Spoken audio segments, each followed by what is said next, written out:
نبي سلام عليك، يا رسول سلام عليك، يا حبيب سلام عليك، صلوات الله عليك.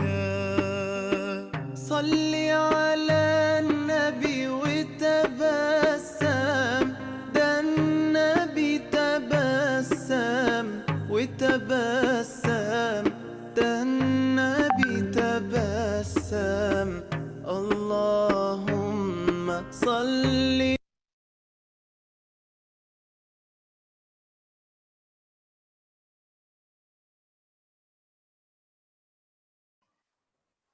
Oke, baik. Bismillahirrahmanirrahim. Assalamualaikum warahmatullahi wabarakatuh. Alhamdulillah, Bapak Ibu ya yang dirahmati Allah Subhanahu wa taala. Alhamdulillah pada kesempatan ini kita kembali bertemu bisa bersilaturahmi. Mudah-mudahan ya kehadiran kita pada kesempatan malam hari ini ya bisa menambah keberkahan ya di antara kita semua. Salawat salam semoga tercurahkan ke junjungan kita Nabi besar Muhammad SAW pada keluarganya, pada sahabatnya, dan kepada pengikutnya hingga zaman. Baik Bapak Ibu yang dirahmati Allah Subhanahu wa taala, alhamdulillah pada kesempatan hari ini kita kembali bertemu di acara Kiswaf ya, kuliah intensif wakaf. Nah, hari ini Ustadz Yon Henry sudah hadir di hadapan kita. Ya, Assalamualaikum Ustadz. Di-unmute Ustadz, di-unmute. Assalamualaikum. Iya. Alhamdulillah. Baik, kita langsung mulai saja acara kita pada hari ini.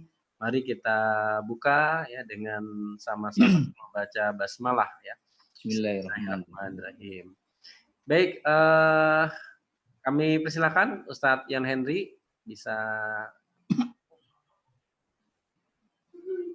Baik, terima kasih Pak Eko Prianto, Ketua Yayasan. Apa? Kedengaran? Ininya di ini aja apa Ustadz apa namanya? Virtual backgroundnya di ini aja Ustadz, di nonaktifkan. Ini enggak pakai virtual ini mah. Pakai ini Ustadz. Hah? Pakai ya? Ya, coba Ustadz virtual, terus dicari yang ini, cari yang kosong ya, yang atas, yang di non. Bentar. Ini virtual backgroundnya background sekolahan ini. Oh, nah, iya. Nah, jadi ini ya, bolong-bolong jadi. Oke, baik. Langsung saja pada Ustadz Yan Henry, kami persilakan. Baik, terima kasih Pak Eko Prianto atas waktu yang diberikan kepada kita sebagai Ketua Yayasan Pendidikan Wakaf Mulia. Bapak dan Ibu yang dirahmati Allah Subhanahu wa taala. Bismillahirrahmanirrahim. Assalamualaikum warahmatullahi wabarakatuh. Alhamdulillahirabbil alamin. Asyhadu an la ilaha illallah wa asyhadu anna Muhammadan abduhu wa rasuluhu la nabiyya ba'da. Allahumma shalli wa sallim wa barik ala nabiyyina Muhammadin sallallahu alaihi wasallam wa ala alihi wa ashabihi wa man istanna bi sunnatihi wa man da'a bi da'watihi wa man nahaja nahjahu wa man tabi'ahu bi ihsanin ila yaumil wa ba'du. Wa radina billahi rabba bil islami dina wa bi Muhammadin nabiyya wa rasula bil qur'ani imaman hukma. Rabbana zidna ilman warzuqna fahman wa alif baina qulubina.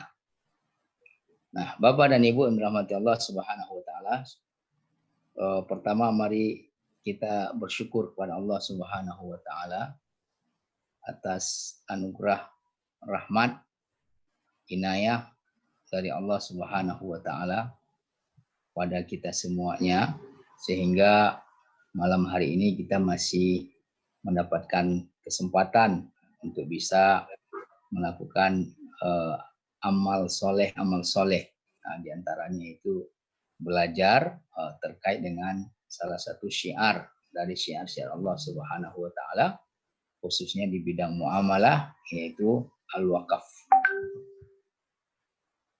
Mudah-mudahan kita senantiasa terlindung ya dengan perlindungan Allah Subhanahu wa taala dari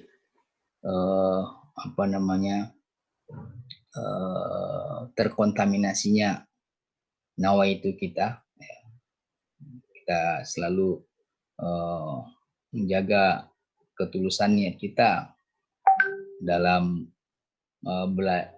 mempelajari salah satu syiar Allah Subhanahu wa taala, agar semua yang kita lakukan ini mendapatkan taufik dan ridha Allah Subhanahu wa taala. Kemudian salat dan salam kepada Rasulullah SAW, pada para sahabat, pada para tabi'in, tabi'in, dan setiap hamba Allah Subhanahu wa taala yang secara tulus dan istiqomah melaksanakan sunnah-sunnahnya, kemudian juga menyebarkan risalahnya dengan ucapan Allahumma sholli ala Sayyidina Muhammad wa ala ali Sayyidina Muhammad. Nah, Bapak dan Ibu yang dirahmati Allah Subhanahu wa taala, pada kisah kita malam hari ini kita mencoba bersama menelaah wakaf produktif masa modern. Kita fokuskan di Makkah dan di Madinah, ya, karena urutannya itu mulai dari masa Rasulullah SAW, sahabat, tabi'in, tabi'in, kemudian sampai saat ini. Memang pusatnya itu sebenarnya di dua kota ini, Makkah Al-Mukarramah dan Al-Madinah Al-Munawwarah. Nah, kita flashback sejenak ya,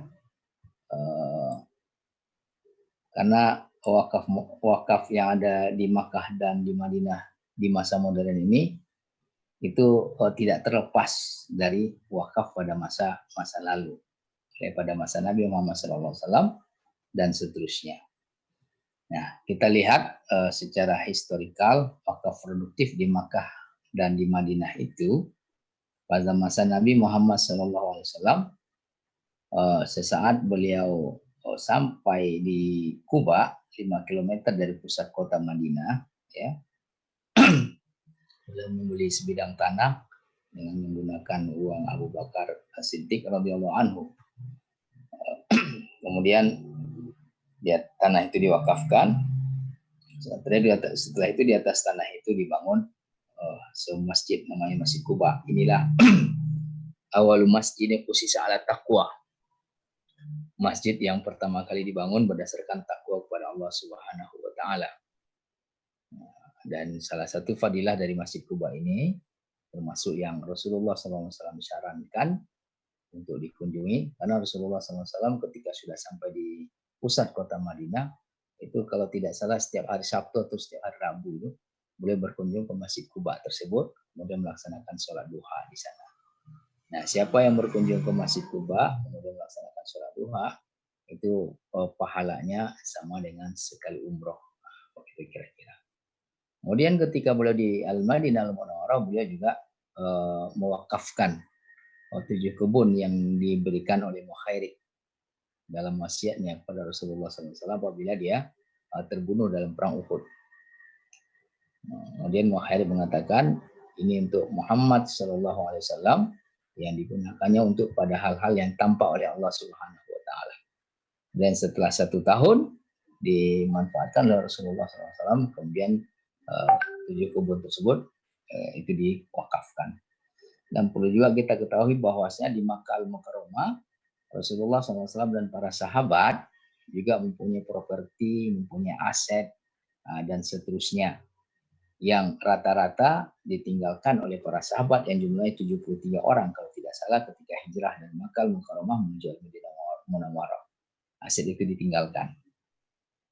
Nah, ada setelah berhasil Fathu Makkah, ada aset tersebut kembali, ya, bisa diambil alih lagi oleh para sahabat. Ada juga yang sebahagian itu tidak bisa.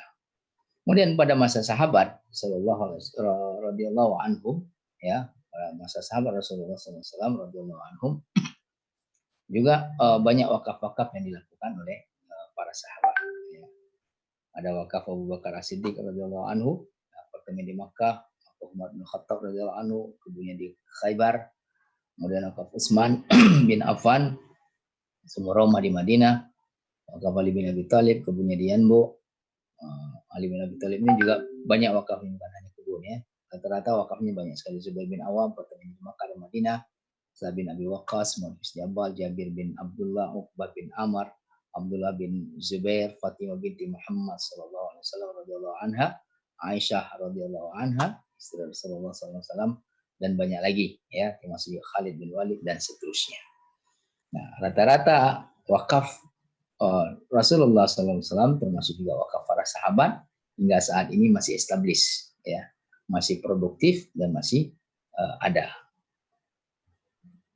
Kemudian wakaf pada masa dinasti Mamalik, pada masa Umar bin Khattab radhiyallahu anhu ada perkembangan ya. Perkembangannya itu apa bentuknya?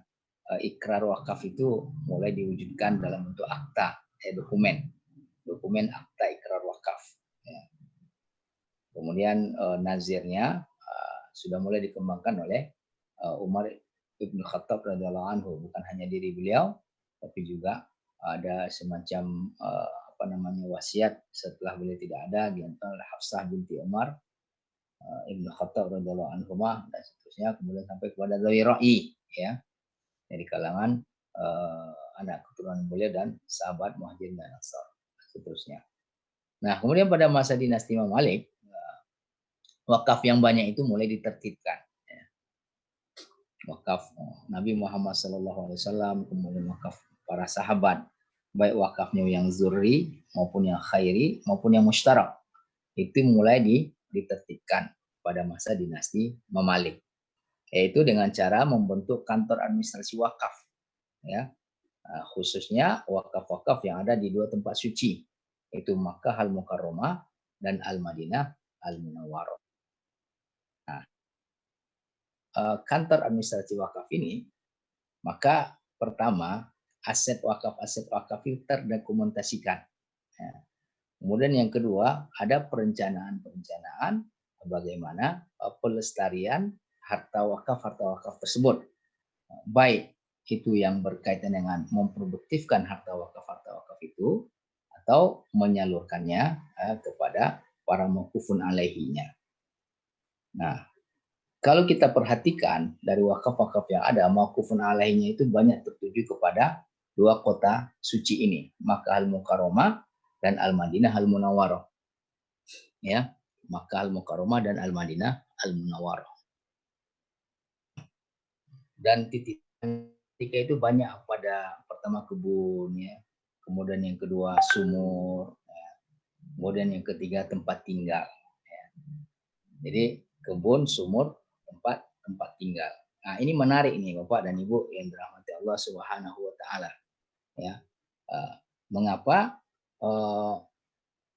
kebanyakan wakaf yang diwakafkan oleh para sahabat Rasulullah SAW, oleh Rasulullah SAW sendiri, kemudian oleh tabiin sampai dinasti Imam Malik ini, banyak pada tiga hal ini: kebun, sumur, kemudian tempat tinggal atau perumahan, tambah satu lagi masjid ya, masjid. Ya. Karena rata-rata kebutuhan utama dari masyarakat Arab ketika itu ya pada air. Memang daerah padang pasir yang cenderung kekurangan air. Mungkin air Zam-Zam bisa digunakan untuk mengkonsumsi, tapi untuk penghijauan dan seterusnya itu Masya Allah sangat dibutuhkan sekali ya, sangat dibutuhkan sekali air itu. Kalau kita melakukan perjalanan ke kota Makkah Al-Mukarramah dan ke kota Al-Madinah Al-Munawwarah, itu tidak jarang kita melihat ada kanal-kanal yang kering pada masa-masa tertentu. Ya, kanal-kanal yang kering, memang kering sama sekali, itu ada kanal, dia betul-betul kering. Nah, kemudian kebun, hal-hal yang hijau ini itu sesuatu yang menarik.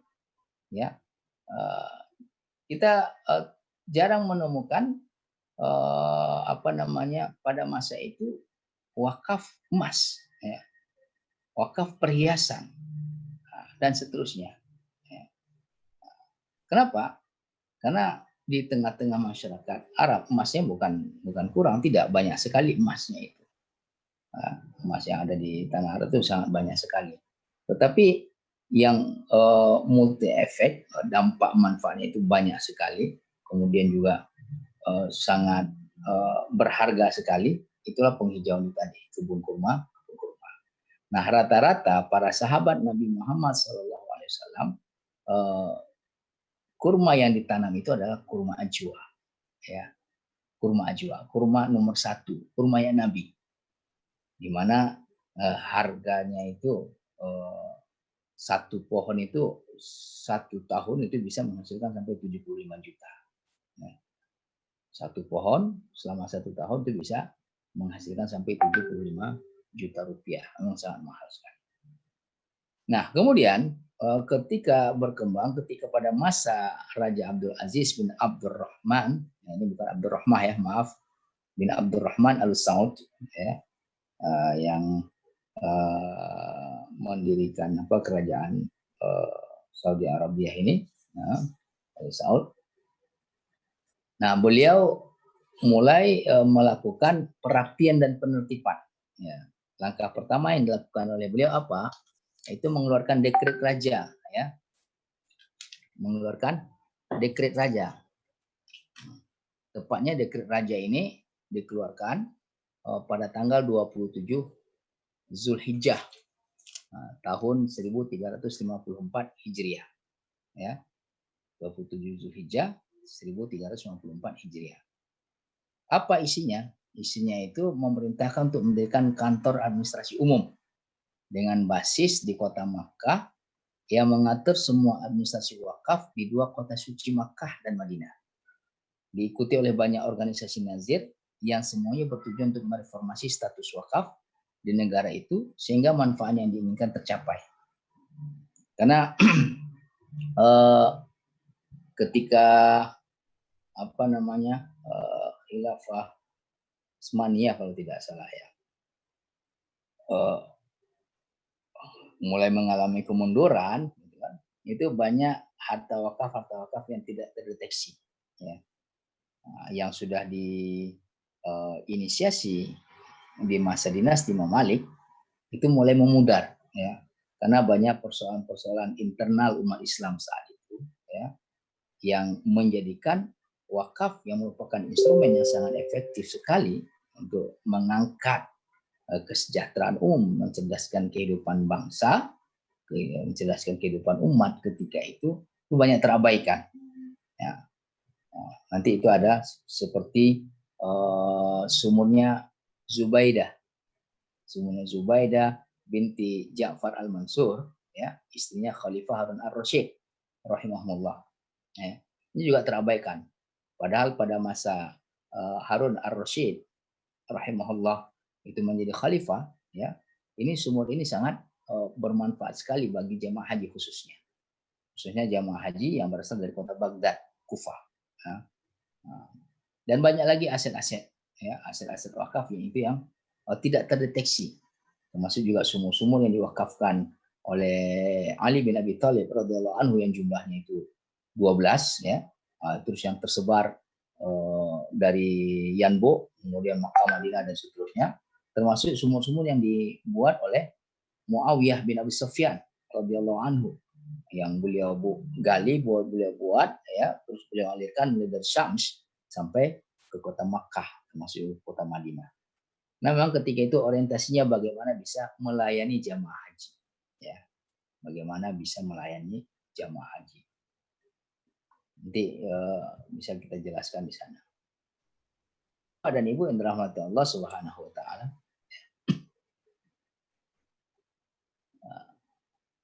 Setelah dilakukan dekret, ya, mengeluarkan dekret Raja 27 Zulhijjah 1354 Hijriah, ya, maka dibentuklah satu kantor pusat administrasi umum yang basisnya itu di kota Makkah.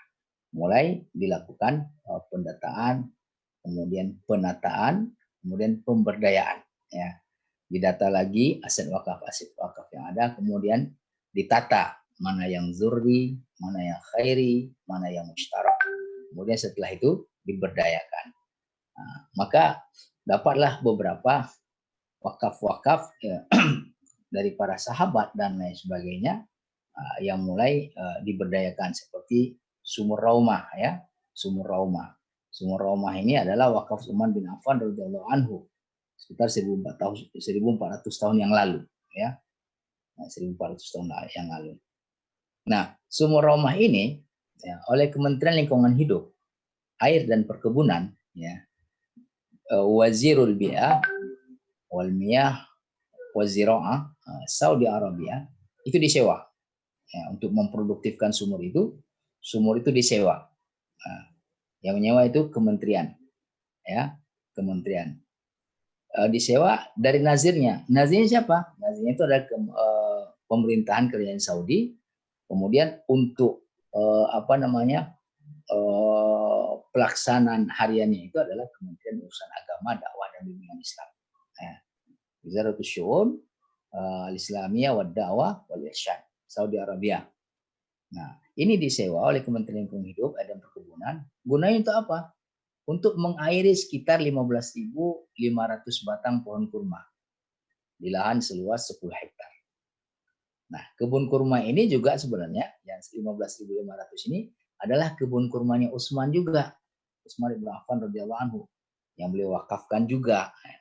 Artinya ya, antara satu aset wakaf dengan aset wakaf yang lain itu bisa saling berkolaborasi ya, saling berkolaborasi untuk optimasi pemberdayaan, untuk optimasi produktivitasnya ya, untuk optimasi produktivitasnya.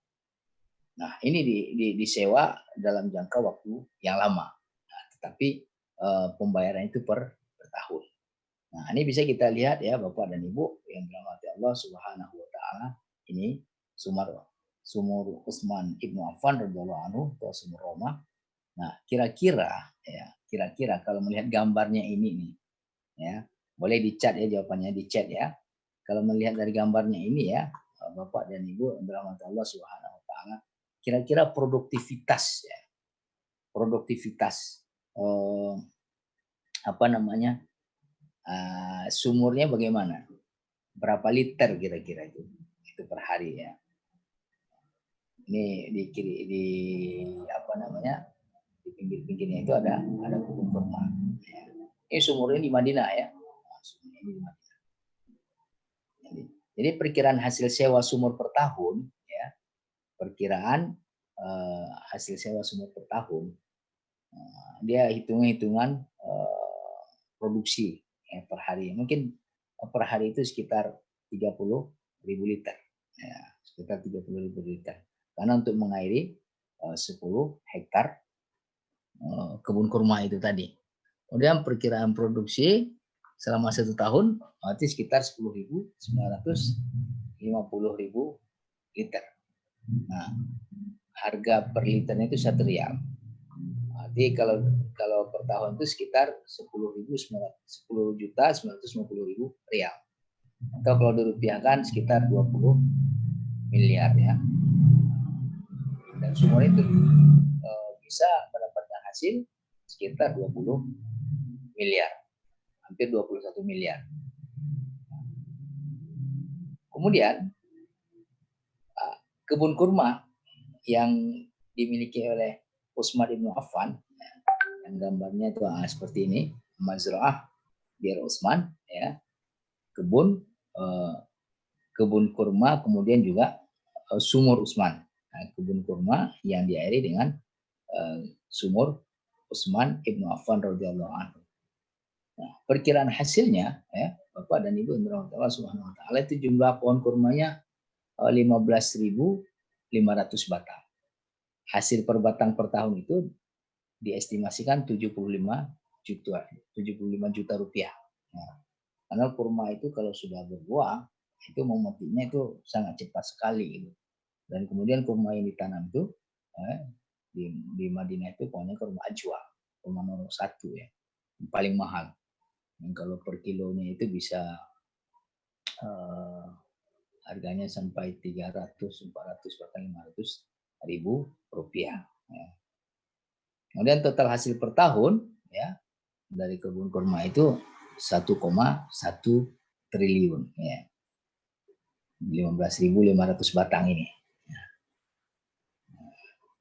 Ini belum lagi kebun kurmanya Umar ibn Khattab radhiyallahu anhu yang ada di Khaybar. Ya. Nah, dari sini tampak oleh kita bahwa antara sumur dengan kebun kurma ya itu bisa dioptimasi potensi wakafnya. Nah, terus hasil wakafnya ini kemana? Untuk umat Islam. Ya. Khususnya untuk kemaslahatan dua kota suci itu tadi. Makkah al-Mukarramah dan Al-Madinah al-Munawwarah. Nah, untuk penduduknya ya, itu untuk membangun perumahan penduduk ya. Kemudian termasuk juga untuk kegiatan-kegiatan keagamaan, pengembangan kawasan Al-Masjid An-Nabawi, kemudian pengembangan kawasan Al-Masjidil Haram. Bahkan dari hasil kebun kurma, kemudian juga dari sumur Utsman ibn Affan radhiyallahu anhu tadi juga sudah dibangun hotel-hotel. Ya.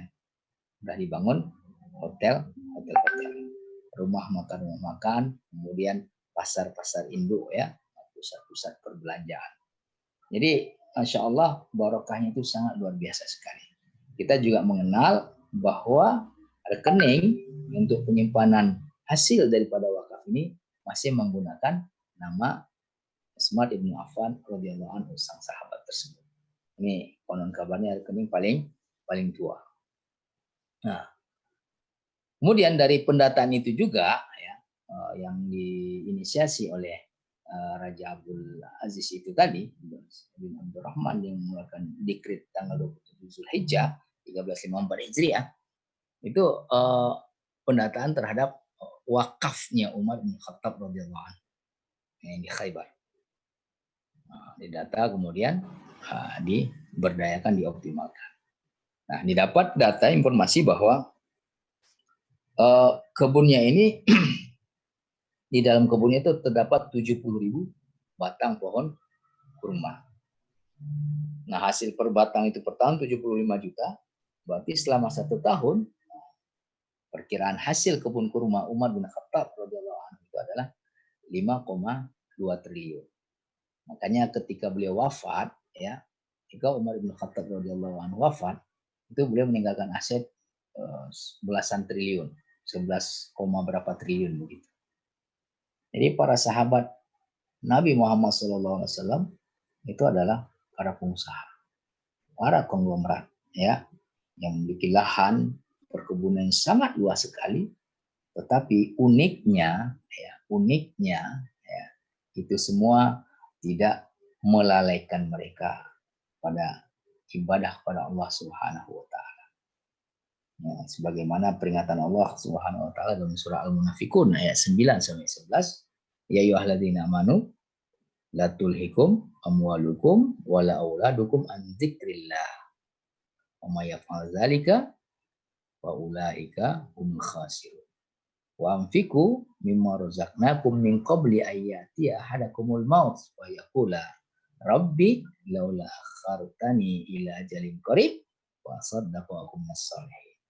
Wa la yu'akhirullahu nafsan idza jaa ajaluha wallahu khabirum bima ta'malun. Jadi ini betul-betul diperhatikan oleh para sahabat, para tabi'in, para tabi'ut tabi'in, para ulama-ulama terdahulu ya. Sehingga harta tersebut, ya, harta yang beliau miliki itu tidak mengganggu langkah-langkah beliau dalam rangka ibadah kepada Allah Subhanahu wa taala. Nah, saat ini itu kita mengenal dengan Sulaiman Ar-Raji. Sulaiman Ar-Raji ya, pada usia 89 tahun beliau mewakafkan kebun kurmanya yang jumlah pohonnya itu 200.000 batang pohon kurma. Kalau satu batang pohon kurma hasilnya per tahun 75 juta, itu kira-kira berapa itu ya? 15 triliun barangkali ya. 15 triliun. 15 triliun itu beliau wakafkan. Ketika ditanya, terus Beliau bagaimana? Wakafnya wakaf khair ya, karena beliau mendirikan yayasan namanya Al-Muassasah Al-Khairiyah. Jadi untuk maslahat, ya, untuk maslahat umum. Jadi beliau mengatakan, ya, eh, apa namanya, alhamdulillah dengan izin Allah Subhanahu Wa Taala, segala yang saya butuhkan itu selalu ketika saya membutuhkan sesuatu selalu ada. Jadi harta tidak menjadikan beliau itu terikat, ya, terpenjara. Ya, ada orang bapak dan ibu rahmati Allah Subhanahu Wa Taala, aset banyak justru menjadikan dia tidak bisa tidur. Ya. Aset yang banyak justru menjadikan dia selalu stres memikirkan dan seterusnya. Nah ini kebun kurma Umar bin Khattab radhiyallahu anhu, ya, tertata rapi sekali. Nah, ada lagi dari pendataan yang saya sampaikan tadi setelah dekret Raja Abdul Aziz bin Abdul Rahman rahimahullah, itu didapatkan namanya sumur Zubaidah. Sumur Zubaidah binti Ja'far, istri Khalifah Harun ar-Rasyid rahimahullah. Jadi kisahnya itu Zubaidah, ya, Zubaidah binti Ja'far Al-Mansur, istri Khalifah Harun ar-Rasyid rahimahullah, suatu ketika melaksanakan ibadah haji. Nah, beliau melaksanakan ibadah haji itu pada musim kemarau, musim kering. Sehingga beliau menyaksikan sekali bagaimana susahnya, menderitanya para jamaah haji karena kekurangan air. Ya, baik untuk kebutuhan konsumsi maupun untuk bersih-bersih diri dan seterusnya. Hanya timbullah inisiatif beliau, ya, untuk menggali sumur, kemudian mewakafkannya. Jadi di sumur ini digali sepanjang jalan yang dilewati jamaah haji mulai dari kota Baghdad hingga di kota Makkah Al-Mukarramah. Karena ketika Harun ar-Rasyid memerintah, itu pusat pemerintahan Islam ada di Kufah. Kufah itu kalau sekarang itu adalah Baghdad. Ya. Jadi beliau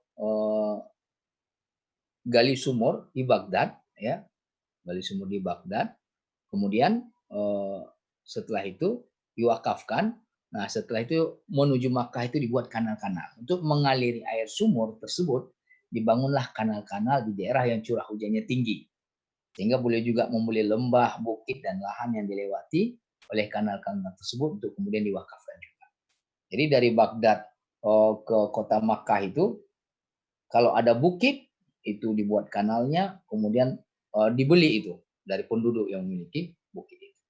Kalau ada lembah juga dibeli, ya, dijadikan kanal, sehingga mengalirlah air dari Baghdad, ya, menuju Makkah Al-Mukarramah. Karena kebetulan Baghdad ini juga termasuk daerah yang resapan airnya sangat tinggi sekali, ya. Ini daerah-daerah subur juga, Mesopotamia juga. Karena di sana ada Sungai Efrat kalau tidak salah, ya. Kemudian di samping sumur Baghdad itu di sepanjang jalan juga dibangun sumur-sumur sampai mengalir juga ke Arafah, ke Mina, Muzdalifah, dan tempat-tempat suci pelaksana haji lainnya. Ya. Nah, kemudian dibangun sumur-sumur antara, ya, sumur-sumur antara sampai menuju daerah itu, ya.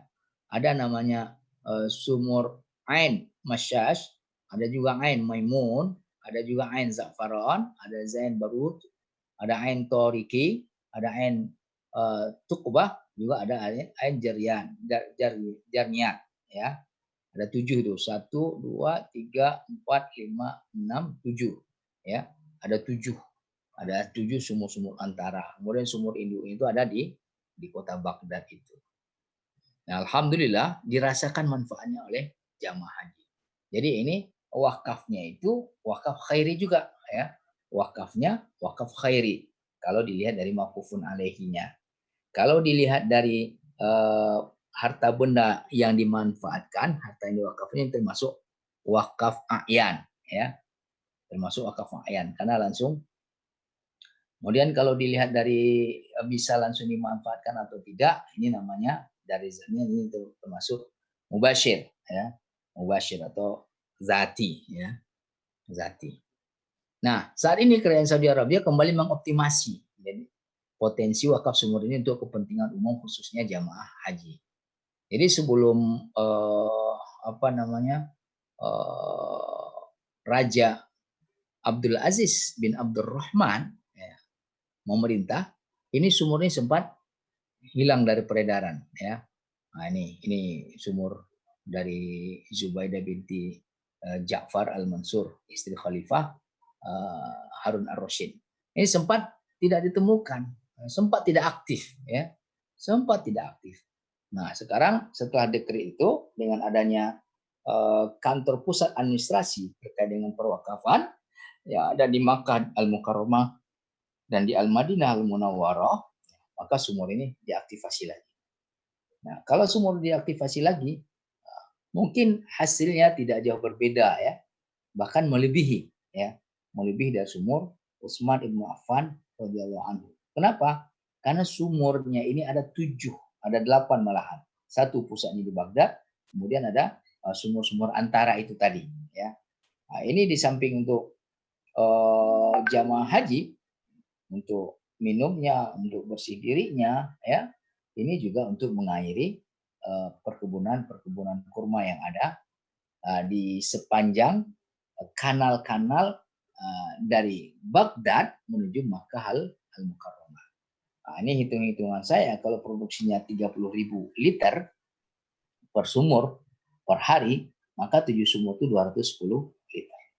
Nah, kalau setahun itu sekitar 76.650.000 liter. Nah, berarti kalau dirupiahkan itu sekitar 191 miliar ya. Hampir 1/5 triliun. Ya. Kemudian anak cucu daripada Abdul Aziz ya bin Abdurrahman, raja daripada Saudi Arabia, itu terus menggelorakan wakaf ini ya, mengoptimasi wakaf ini. Seperti saat Raja Fahd bin Abdul Aziz ya itu memerintah, maka beliau melakukan wakaf. Apa wakaf yang dilakukannya? Itu wakaf dengan membangun istana Ajiat ya. Istana Ajiat ini itu tempatnya di atas bukit ya. Kalau kita berada di Istana Ajiat itu kita bisa melihat view dari Al-Masjidil Haram, view kota Makkah ya. View kota Makkah. Nah, dia masih di Makkah tapi tidak di kawasan Tanah Haram Ajiat ini. Itu di atas bukit, kita lihat itu kelihatan view Tanah Haram itu tadi, termasuk juga Al-Masjidil Haram. Jadi wakaf ini ya mencakup bangunan dan masjid-masjid yang manfaatnya itu untuk 2 tempat suci, jamaah haji, jamaah umroh, dan para penziarah. Kemudian wakaf ini dimulakan dengan proyek raksasa yang disebut dengan wakaf Raja Abdul Aziz untuk seluruh tanah wakaf yang ada di 2 kota suci tersebut. Nah, jadi pemantiknya dekret itu kemudian pada masa Raja Fahd bin Abdul Aziz ya, semua tanah wakaf itu akan dibangun dengan proyek-proyek raksasa. Nah, dimulai dengan membangun Istana Ajiat ini tadi ya.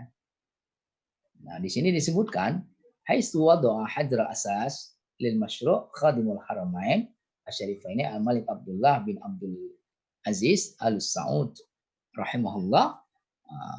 Jadi pencetusnya itu Raja Fahd bin Abdul Aziz, kemudian peletakan batu pertamanya itu dilakukan oleh Raja Abdullah ya, adiknya Raja Fahd, diletakkan oleh Raja Abdullah bin Abdul Aziz kapan? Pada tanggal 28 November tahun 2002. Kemudian selesai pembangunannya secara resmi itu pada tanggal 20 Januari tahun 2007, sekitar 5 tahun.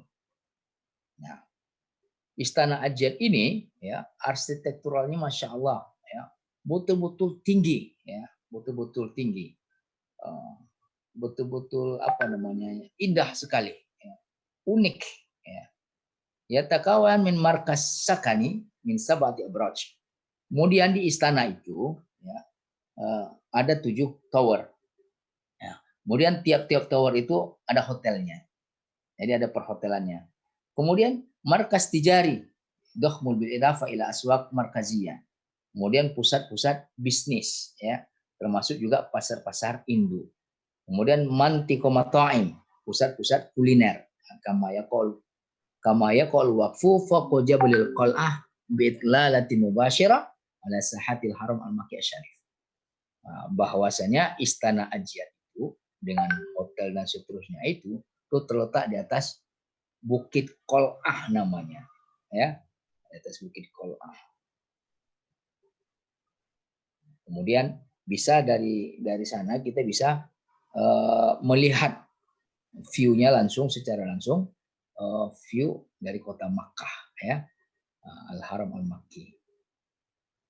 Nah, usaha produktif, ya, bukan produktif ya, usaha produktif di kompleks Istana Ajian ini, ya, itu ada perhotelan, ya, perhotelan terdiri dari 7 tower. Ya. Kemudian ada mall atau pusat-pusat bisnis, ada pasar-pasar induk, ya, pasar-pasar induk terdiri dari ruko-ruko, ya. Nah, kalau mall ini, pusat-pusat bisnis ini, perkantoran PT-PT, kemudian perkongsian-perkongsian, perseroan-perseroan itu banyak di sana. Ya. Kemudian juga pusat-pusat kuliner, ya, restoran-restoran, belanja-belanja dan seterusnya. Istana ini juga untuk menjamu tamu-tamu istimewa, ya, tamu-tamu istimewa dari raja. Dan ini biasanya tempatnya Masya Allah sangat luar biasa sekali. Nah, lokasinya berada di atas bukit, view-nya sangat indah sekali, bisa melihat secara langsung indahnya kota Makkah. Perkiraan biaya untuk pembangunan istana tersebut 2 miliar real atau sama dengan 5 triliun rupiah. Ya. Nah, membangun ini itu nazirnya menggait pihak kedua. Kemudian pihak kedua menggait pihak ketiga. Pihak kedua untuk mengelola, kemudian pihak ketiga ini untuk membangun infrastrukturnya. Sehingga hasilnya itu, ya, dana yang 5 triliun itu tidak dari dana nazir wakaf, tapi pihak kerjasama dengan pihak ketiga. Kemudian dana dari aset wakaf yang ada itu bisa dioptimalkan untuk yang lain. Nah, ini sangat luar biasa sekali, ya, Bapak dan Ibu dirahmati Allah Subhanahu wa taala. Belum ada lagi yang lebih dahsyat.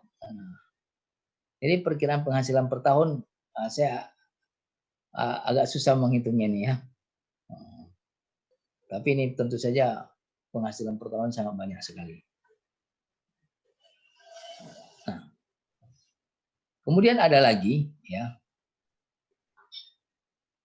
kamaru ya fi mabadil waqfi ibraz an-nawahi al-jamaliyah wa tabi al-mi'mari al-islami. Termasuk hal yang diperhatikan, ya, dalam membangun bangunan wakaf tersebut adalah memunculkan sudut-sudut yang indah. Kemudian alam-alam, termasuk arsitektural dari bangunan itu yang bagus, kemudian juga yang islami. Wal muhafadhu 'alal bi'ah, termasuk juga menjaga lingkungan agar selalu sehat, ya, tidak limbahnya itu tidak mempengaruhi kehidupan lingkungan yang ada, enggak mempengaruhi ekosistem, ya. Termasuk juga bangunannya itu sehat dan kuat. Fawajihat mabanil waqf tarsum at-tabi al-islami al-atiq.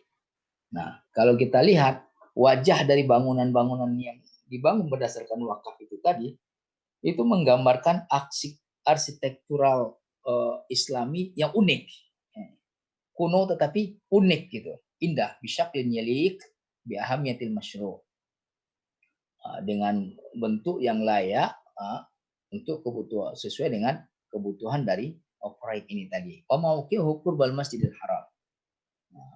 Kemudian tempatnya dekat dari Masjid Haram. Haitsu ya'dul waqf madinatan mutakamilatul khatmat. Nah, jadi bangunan ini, ya, juga dianggap sebagai kota terpadu lah, ya. Kota terpadu dalam rangka membantu menyokong pelayanan terhadap jamaah haji. Wa ma yumaizul waqful Malik Abdul Aziz wa al-qurb minal Masjidil Haram. Ada satu lagi, ya, wakaf dari Raja Abdul Aziz, ya, yang tidak kalah hebatnya dari Istana Ajiat itu tadi. yaitu wakaf yang dekat atau bersempadan ya dengan Masjidil Haram langsung. Ittisaluhul mubashir, dia bersempadan langsung bisa hatil haram al kharijiyah, dia bersempadan langsung dengan pelataran luar halamannya Masjidil Haram.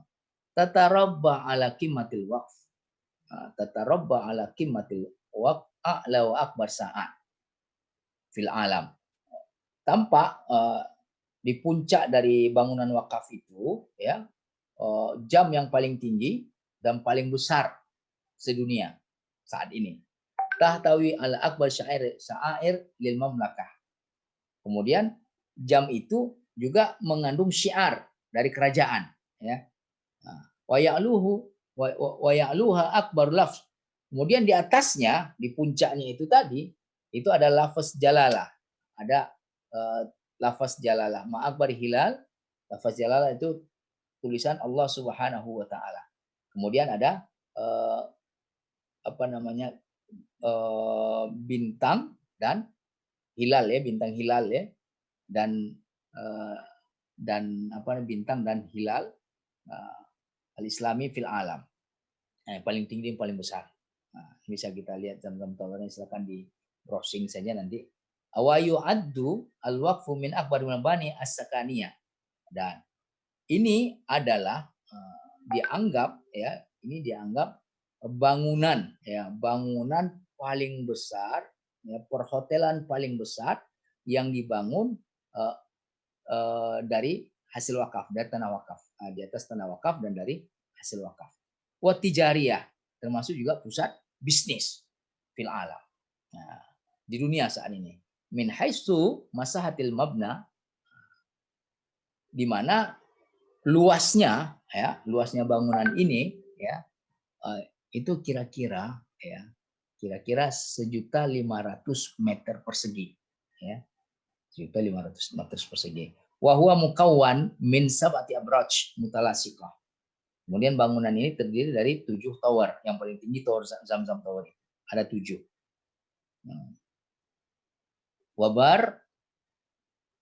Wabirtifaat mukhtalifah, yang 7 itu tingginya berbeda-beda.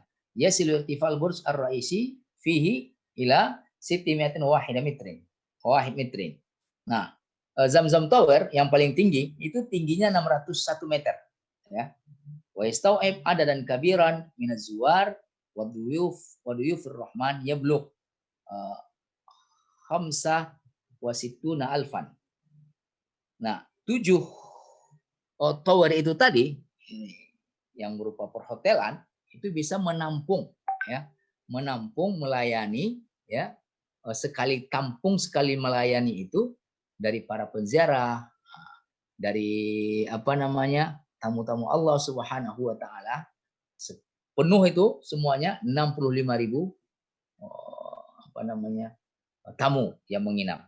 Kama tablugh at-taqa al-isti'abiyah lil masjid al-waqi dakhil al-mujamma' nahwa 3,800 musallin.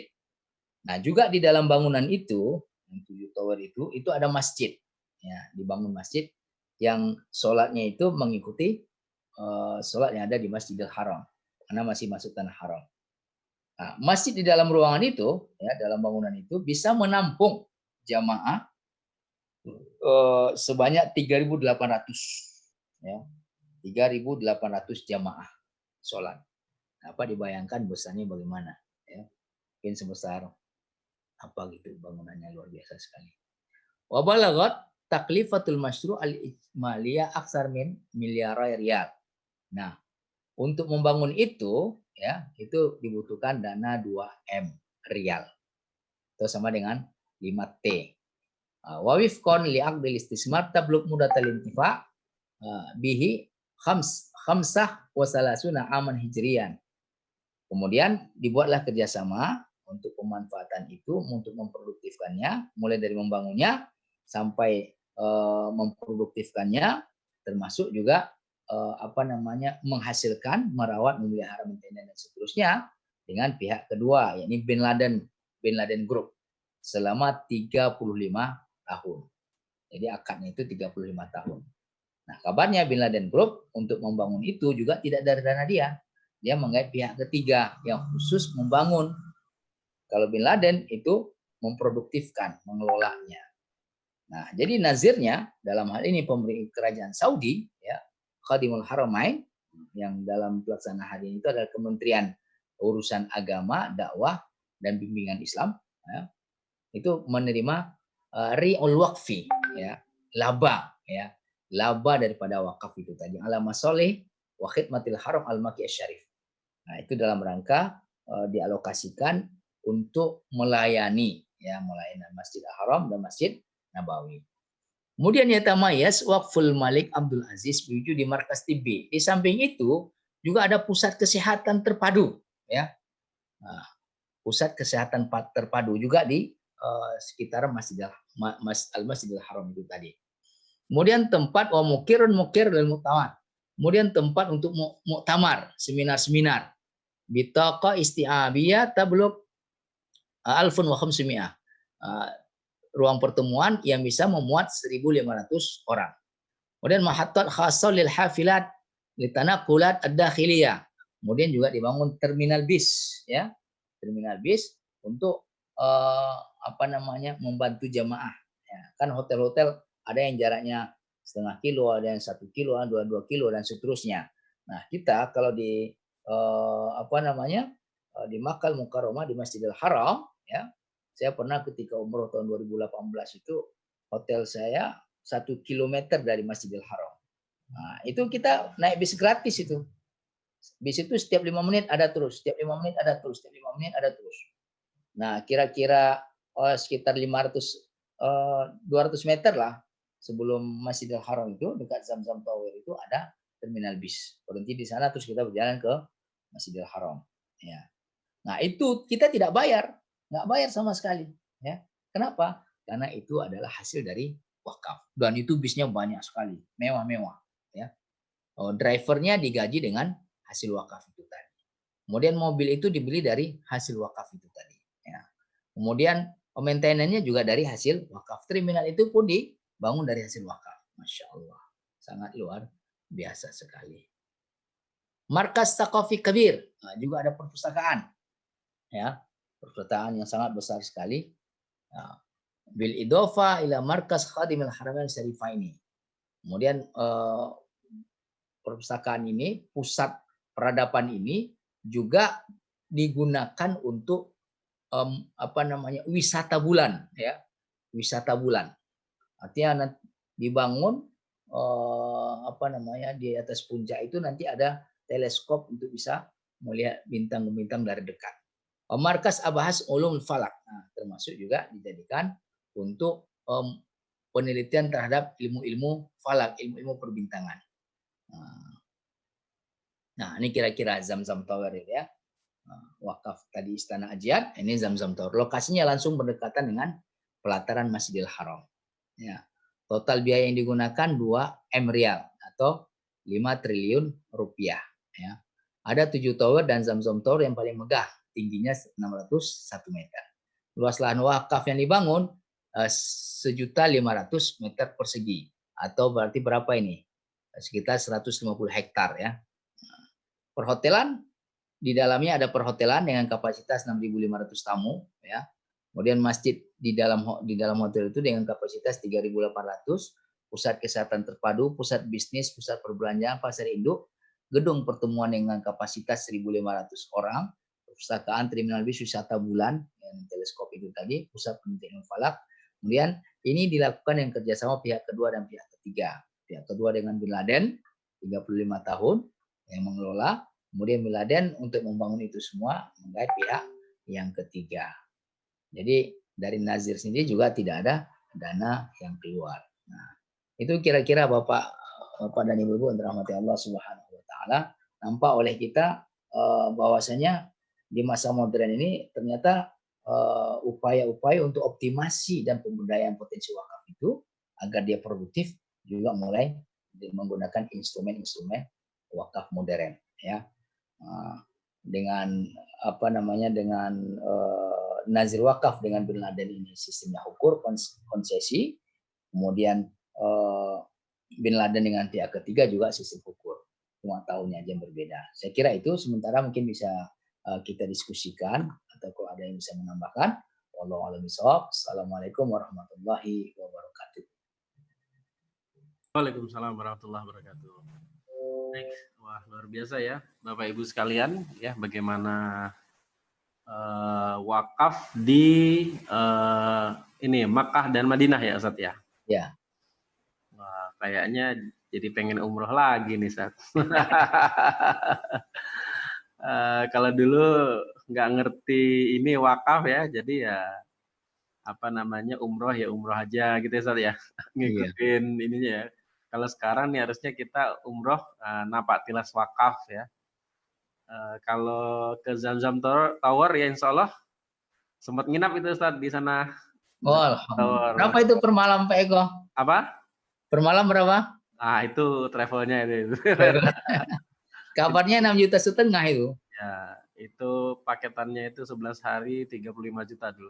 Wah. Dimakannya berapa hari? 4 hari ya. 4 hari. 4 hari apa 3 hari ya? 4 hari kayaknya. 35. Jadi bolak-balik itu di Zamzam tuh memang luar biasa itu. Jadi ada mall juga kan di sana? Iya, jadi kalau turun dari hotelnya mampir mall dulu. Mampir mall dulu terus keluar langsung ketemu masjid ya langsung. Jadi apa? Kalau istirahatnya itu malah di hotel satu.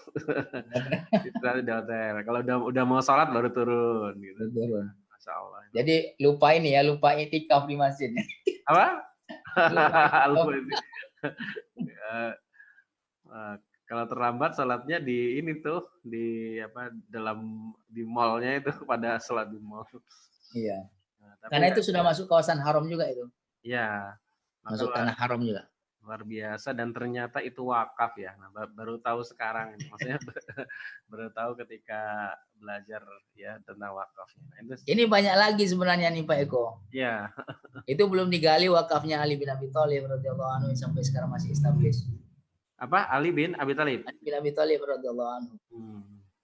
Dan sahabat-sahabat yang belum tahu itu yang tadi satu itu Ustaz, yang istana. Iya. Istana itu di daerah Ajyan itu. Jadi kita kalau dari Madinah ya, dari Madinah Al-Munawwarah menuju Makkah Al-Mukarramah kita lewati itu tuh. Oh, lewati ya. Ya, di atas bukit itu. Dia di luar tanah haram. Oh, di luar tanah haram. Padahal itu kota juga ya. Hah? Wakaf itu. Ya? Gimana? Kota ya itu ya. Masih di kota Makkah. Iya. Tapi dia tidak masuk kawasan haram. Oh, tapi dekat daerah Ajyan. Nggak ada tur ke situ ya. Nah, bisa direncanakan itu Pak Eko. Iya, besok yang mudah-mudahan ya. Nanti kalau ini kita bisa agenda umroh bareng ya. Amin ya Ustaz ya. Amin. Para pejuang wakaf nih, Pak Nurizul sudah siap-siap itu. Ya, amin ya. Nanti insya Allah. Jadi nanti pejuang wakaf bikin apa? Umroh napak tilas ya. Umroh mulai dari Turki mungkin Ustaz ya. Umroh napak tilas wakaf. Wakaf ya, mulai dari Turki sampai ke ininya ya. Sampai ke Makkah ya. Madinah, Makkah. Masya Allah ya, mudah-mudahan lah ke depan diberikan. Ini yang Tur City kebun kurma di Madinah itu bisa jadi wakaf kebun kurmanya Utsman itu. Iya, cuman nggak diceritain ya Ustaz ya. Sampai sana langsung belanja aja gitu. Karena banyak pada ininya sejarah-sejarah umroh. Iya. Makanya termasuk ke sumurnya harusnya kan memang didetilin ya. Iya. Nampaknya wakaf itu perlu sendiri itu. Iya, makanya umroh dan hajinya. Ya, napak tilas tadi, napak tilasnya. Jadi kan napak tilas wakaf mulai dari Turki kan, Turki, Mesir. Wah, itu bisa sebulan nanti. Iya. Jangan nanggung-nanggung. Wah.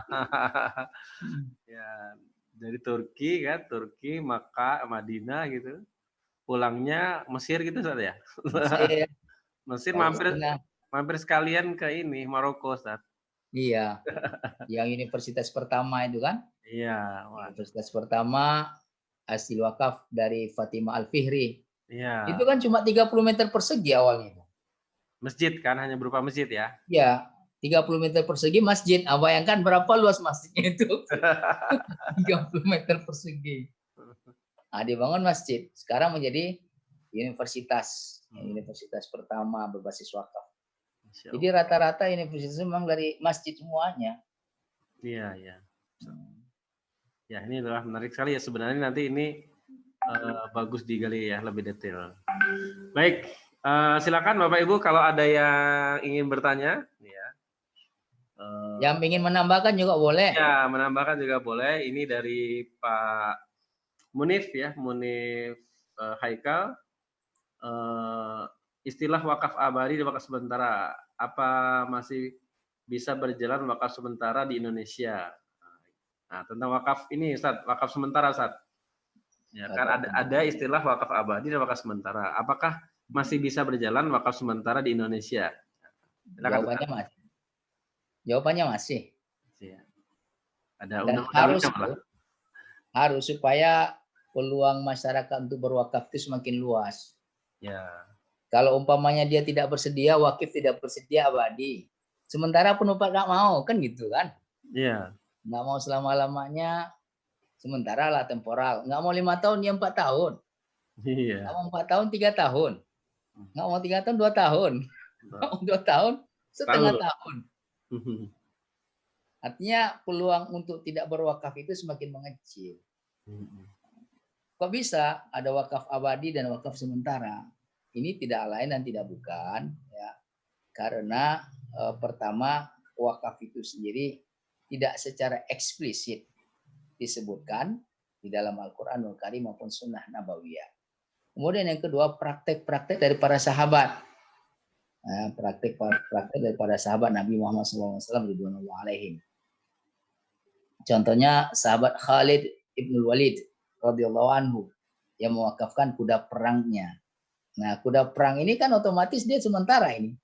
Nggak abadi dia kan. Nah, sebagian ulama mengatakan seperti itu. Mengapa dikatakan kuda perang itu tidak abadi? Karena dia ada masa, dia tidak sampai hari kiamat dia kan, sampai ajalnya menjemput. Nah, kan yang dikatakan, ada ulama mengatakan termasuk kategori muakkad. Nah, Imam Malik bin Anas rahimahullah dalam Syarah As-Shaghir juga menyebutkan begitu. La yalzamu ayyakuna la yalzamu ayyakuna al-waqf mu'abbadan. Enggak mesti wakaf itu abadi. Boleh wakaf itu muaqqatan, berjangka waktu-waktu tertentu. Itu kira-kira Pak Eko. Oke, siap, Ustaz. Baik, ada lagi mungkin teman-teman mau bertanya atau menyampaikan, ya. Kalau mau bertanya silakan bisa raise hand atau komen di chat ya untuk itu ada itu Pak Eko, Pak apa nih? Muhardito. Oh ya, coba. Muhardito Ibnu Musailim. Oh ya, oke. Bahasa Arab itu ya. Gimana bacanya, Ustaz? Muhardito ini. Oh, Muhardito, ya. Ada ya Pak Muhardito ya? Oke, izin bertanya Ustadz, bukannya maksudnya wakaf itu berhenti ya, washal ya apa ini? Wasol ya, melanjutkan apakah sama maksudnya istilah wakaf di sana gitu? Nah ini gimana nih Ustadz? Izin bertanya Ustadz, bukannya maksudnya wakaf itu berhenti, wasol melanjutkan. Apakah sama maksudnya Ustadz istilah wakaf di sana? Di sana nih, kalau di Makkah Al-Mukarramah, di Saudi ya, di Saudi istilah yang digunakan itu al-waqfu, ya, al-waqfu. Kalau di negara-negara Islam yang ada di Afrika itu menggunakan istilah al-habsu. Nah, al-habsu ini merujuk kepada hadisnya Rasulullah SAW ketika Umar radhiyallahu anhu minta nasihat dari beliau. Mada ta'muruni biha. Kan gitu kata Umar bin Khattab radhiyallahu anhu kepada Rasulullah SAW ketika surat 3 ayat 92 itu turun. Beliau sampaikan punya kebun di Khaybar itu kan. Nah, Rasulullah SAW mengatakan in syi'ta habbasta aslaha wa tasaddaqta bisamariha. Jika engkau mau, engkau tahan, abbas tahan, ya. Tahanan narapidana itu namanya mahbus. Penjara atau sangkar burung itu namanya al-habsu. Makanya ada syair al-habs, ada syair suara hati dari seekor burung. Al-habsu laisa madhhabi wa laisa fihi tarabi wa lastu ardu khafasan wa in kana min zahabin. Ghabatu rabbi ghayati wal aisyu fihi matlabi. Begitu. Jadi dikurung begini itu bukan keinginan saya, kata seekor burung tersebut. Dan tidak di sanalah tempat rasa gembira dari yang saya. Nah, jadi berdasarkan hadis Rasulullah SAW tadi, in syi'ta habbasta aslaha wa tasaddaqta bisamariha. Kemudian istilah habas di sini itu secara bahasa maknanya juga al-waqf, berhenti. Ini menahan, ini berhenti. Nah, apa yang berhenti? Berhenti adalah nilai-nilai yang melekat, ya. Nilai-nilai yang melekat pada barang yang diwakafkan itu, pada harta benda yang diwakafkan itu. Apa nilai-nilai yang melekat pada harta? Dijual, dibeli, digadaikan, dipinjamkan, dihibahkan, diwariskan. Nah, itu semua berhenti, nanti tidak berjalan. Nah, nggak berjalan. Oleh karena itu dikatakan al-mauquf atau harta yang diwakafkan, yang diberhentikan itu, ya dia tidak boleh digadaikan, tidak boleh diperjualbelikan, nggak boleh dihibahkan, nggak boleh diwariskan, nggak boleh ditukar dengan yang lain. Nah, berbeda dengan harta yang diinikan untuk zakat, ya kan? Harta yang digunakan untuk infak, harta yang digunakan untuk sedekah. Nah, dia tidak ada nilai-nilai melekat padanya, itu berhenti. Nah, ini perbedaannya, ya. Nah, al-wasol itu memang melanjutkan maksudnya. Cuma saya belum paham yang dimaksud oleh Pak Muhardito tadi. Apa yang boleh masuk dengan ini? Mungkin bisa secara langsung Pak Muhardito. Pak Eko bisa dikasih akses untuk ini? Boleh. Silakan. Mana Pak Muhardito. Bentar, ininya. Silakan, mungkin bisa bertanya langsung. Iya. Pak Muhardito. Silakan Pak Muhardito. Bisa ininya tinggal di-unmute aja ya. Assalamualaikum warahmatullahi wabarakatuh. Assalamualaikum warahmatullahi wabarakatuh. Maaf, kan ini maksudnya nanya wakaf di sana sama nggak maksudnya berhenti gitu. Kadang ada juga yang ini maksudnya jadi sementara, ada yang sementara artinya itu boleh lagi yang mewakafkan untuk dapat apanya. Oh iya. Sementara Ya. wakaf kan berhenti gitu. Jadi kalau kita wakafkan sesuatu barang, bolehkah yang mewakafkan itu mengambil dari apa yang dia wakafkan lagi gitu? Ya, makasih Pak Muhardito. Jadi wakif boleh nggak mendapatkan manfaat dari harta wakafnya, kan gitu ya? Ya. Boleh, ya, boleh. Asal disebutkan di awal, ya, ketika dia mengikrarkan wakafnya itu, disebutkan, ya. Kemudian wakif juga boleh menjadi nazir sekaligus terhadap harta wakafnya. Jadi tidak harus ada nazir tertentu. Syaratnya apa? Kalau wakif dia mempunyai waktu, dia mempunyai kompetensi, dia mempunyai ide, ya, dia punya kemampuan, ya, untuk mengelola harta wakafnya itu sendiri dan menyalurkannya, itu malah lebih bagus. Itu yang dilakukan oleh para sahabat dahulu, ya. Yang dilakukan oleh para sahabat dahulu, termasuk juga keluarga kerajaan Saudi. Wakaf dari kerajaan, keluarga kerajaan, ya, itu nazirnya langsung mereka. Nah, cuma dalam tataran pelaksanaan harian itu diwakilkan kepada Kementerian urusan agama Islam, dakwah dan bimbingan Islam. Ya. Boleh Pak Muhardito. Jadi umpamanya seseorang berwakaf ini, berwakaf uang berjangka umpamanya, ya 10 miliar. Kemudian di ikran itu dia sebutkan di antara yang bisa menerima manfaatnya ini adalah saya. Nah, ya boleh itu. Nah, Asian Mall ya yang di Patani itu wakifnya juga mendapatkan dividen laba, ya laba daripada Asian Mall itu tadi. Dan ini memang disebutkan di depan, ya. Nah, jadi semua yang berkaitan dengan harta wakaf, pertama harta wakaf itu sendiri, kemudian kedua nazir yang mengelola harta wakaf itu tadi, yang ketiga penerima manfaatnya siapa, kemudian yang keempat diperuntukkan untuk apa? Diperuntukkan ini artinya diproduktifkan untuk apa? Itu yang menentukan adalah wakif.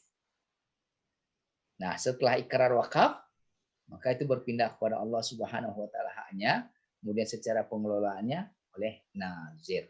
Itu kira-kira Pak Muhardito. Terima kasih. Silakan Pak Eko. Oke, baik. Silakan.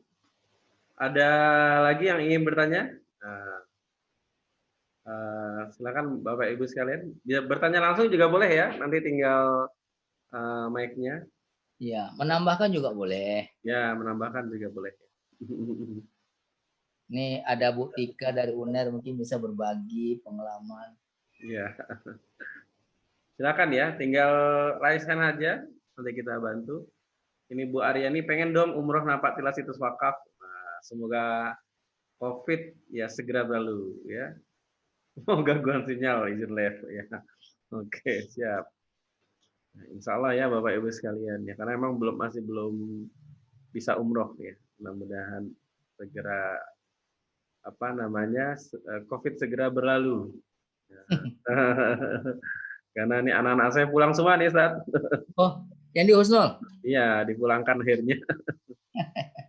Ya, jadi pemerintahan mengarahkan untuk dipulangkan ya udah. Ini proses pemulangan. Udah sampai belum? Belum. OTW. Oke, baik Bapak Ibu, mungkin ada lagi yang ingin disampaikan, monggo silakan. Pertanyaannya bebas ya, berkaitan dengan wakaf, berkaitan tentang Ustadz Yan Henry juga boleh, gitu kan. Anaknya berapa, boleh ya Ustadz ya? Boleh. Oke, silakan. Oke, baik kalau tidak ada, nah nanti berarti kita bisa akhiri. Dan insya Allah Bapak Ibu sekalian kita akan nanti lanjut lagi di Kiswaf ya minggu depan. Sudah ada temanya belum Ustaz? Lanjutan ini. Oh lanjutan ini ya. Oh masih ada ya lanjutannya ya. Masih panjang ini. Oh panjang. Ya, siap. Itu kan belum ada analisa-analisa terkait dengan penghasilan, kemudian bagaimana pula perbandingan dengan negeri kita, perbandingan dengan negeri-negeri yang lain. Masih panjang nih. Siap Ustaz ya.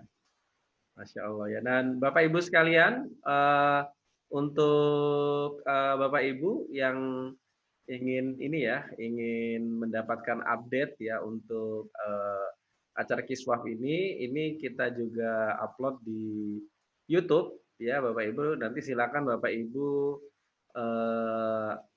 subscribe ya channel YouTube kita yaitu Sekolah Wakaf ya. Bapak Ibu tinggal searching Sekolah Wakaf ya, nanti Bapak Ibu bisa bisa mendapatkan update ya dari Kiswaf sebelumnya itu sudah kita sudah kita upload di YouTube, nanti Bapak Ibu bisa ini juga. Nah, ini saya share linknya, silakan nanti di subscribe jangan lupa ya.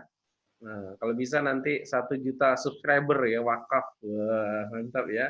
Biar masyarakat apa? Kita ada dari Pak Dimsyati dia. Apa? Dari Pak Dimsyati. Oh ya, oke. Ini ada pertanyaan. Tanah kuburan, ya, Pak Dims ya. Tanah kuburan, tapi tidak jelas akad. Solusinya bagaimana? Nah, wakaf tanah kuburan, Ustaz. Iya. Tidak jelas akadnya, solusinya bagaimana? Nah, tanah kuburan. Pertama kan harus dicari dahulu. Betul nggak tanah kuburan itu wakaf? Oke. Nah, betul atau tidak? Bagaimana cara membuktikannya? Cara membuktikannya yang pertama, cari dahulu saksinya. Ya. Cari dahulu saksinya. Ketika ada saksi yang mengatakan ya bahwasanya tanah kuburan tersebut adalah wakaf. Nah, saksinya itu kan 2 laki-laki atau 2 perempuan 1 laki-laki kan gitu kan. Nah, kemudian kalau sudah ada saksi yang bersaksi dengan nama Allah Subhanahu wa taala, kemudian saksi itu bisa menjelaskan ya, kemudian persaksian diterima, maka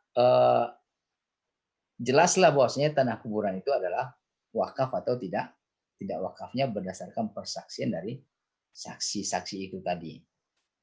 Nah, kalau sudah selesai seperti itu, baru dibuatkan akta ikrar wakafnya. Dibawa saksi itu ke KUA. Ya. Dibawa saksi itu ke KUA untuk membuat akta ikrar wakaf secara resmi. Ya. Nah, dengan demikian, maka akadnya itu menjadi terang benderang sesuai dengan kesaksian para saksi-saksi itu tadi.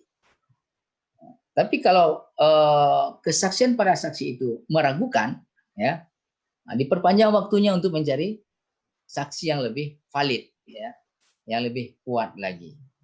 Nah, kalau sudah diperpanjang waktunya, terus tidak ada juga persaksian-persaksian yang ada, maka tanah wakaf itu sementara ini status quo, ya.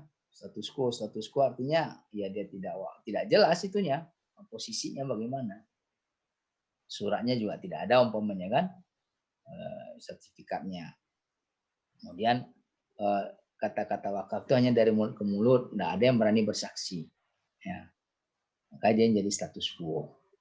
Nah, kalau status quo dalam masa tertentu itu bisa diambil oleh negara. Ya.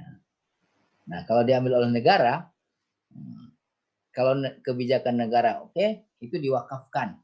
Itu berarti jadi wakafnya negara untuk masyarakat yang ada di sekitar tanah perkuburan itu tadi.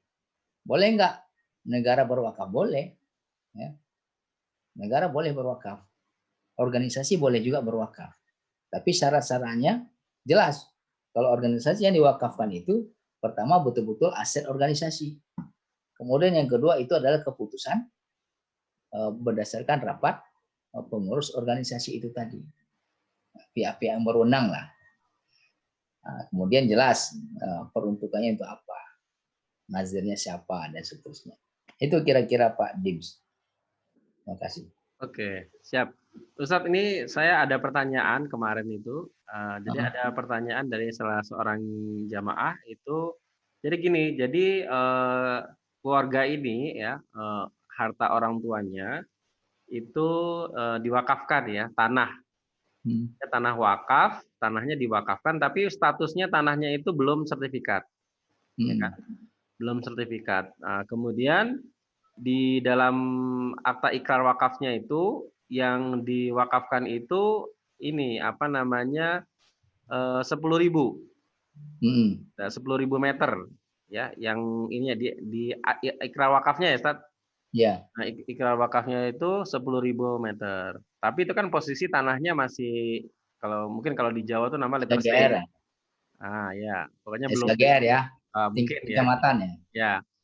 Nah, kemudian ketika dalam proses itu ternyata kan ketika jadi sertifikatnya, singkatnya gitu, jadi sertifikatnya itu bukan 10.000, ternyata jadinya itu 10.500. 10.500 meter. Nah, pertanyaannya apa namanya? Boleh nggak atau bisa nggak ini ahli waris mengklaim ya atau meminta yang ini yang 500 ya 500 meter itu, karena memang akadnya kan di wakafnya itu 10.000 bukan 10.500. di akta ikrar wakafnya. Nah, ini gimana nih, Ustaz?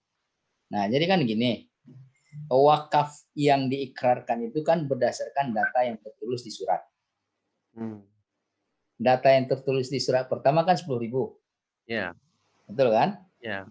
Data yang ditulis di surat pertama itu 10.000. Surat pertama ini itu dibuat juga oleh pejabat berwenang.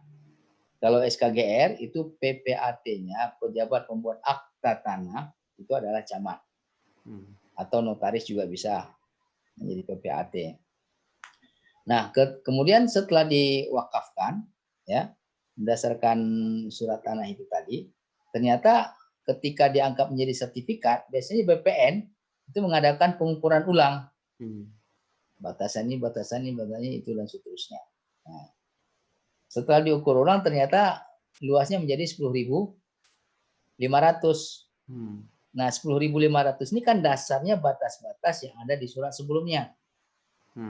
Ketika dilakukan penghitungan faktual, ya, di lapangan, didapatkanlah 10.500. Tapi dasarnya itu adalah surat yang pertama. Nah, sebenarnya kalau kita lihat dari sirah, ya, kita lihat dari sirah, wakif berdasarkan dengan surat SKGR-nya itu tadi, dia mewakafkan tanahnya yang luasnya berdasarkan surat ini 10.000 meter persegi, kan gitu kan? Nah, lokasinya ini sempadan dengan ini bagian baratnya, dengan itu bagian timurnya, dengan ini bagian utaranya, dengan itu dia bagian selatannya. Nah, lokasinya di ini, itu, dan seterusnya. Kalau sekarang kan ada koordinatnya kan? Ada titik koordinat. Nah, ternyata setelah di ini sama BPN, ya, bisa jadi nanti pas penghitungan kedua, ketiga, dan seterusnya itu berkurang lagi itu. Jadi sebenarnya yang diwakafkan, maksud daripada wakif ini mewakafkan dari seluruhnya. Sesuai dengan yang tertulis di SKGR itu tadi. Berarti meskipun dia luasnya bertambah jadi 10.500, ya, itu tidak bisa diambil 500-nya. Karena maqasidul lafzi ala niyatil lafis, ya. Bisa kita pahami maksud dari ikrar wakaf yang dilafazkan oleh wakif di awal itu adalah seluruh tanah yang dia milikinya berdasarkan surat tanah tadi kan. Nah, oleh karena itu tidak bisa, ya, meskipun didapatnya 10.500. Nah, nanti kalau didapat 10.500, bagaimana surat keabsahan yang 500 itu yang diambil oleh ahli waris? Apakah dia pecah, dia belah, atau bagaimana?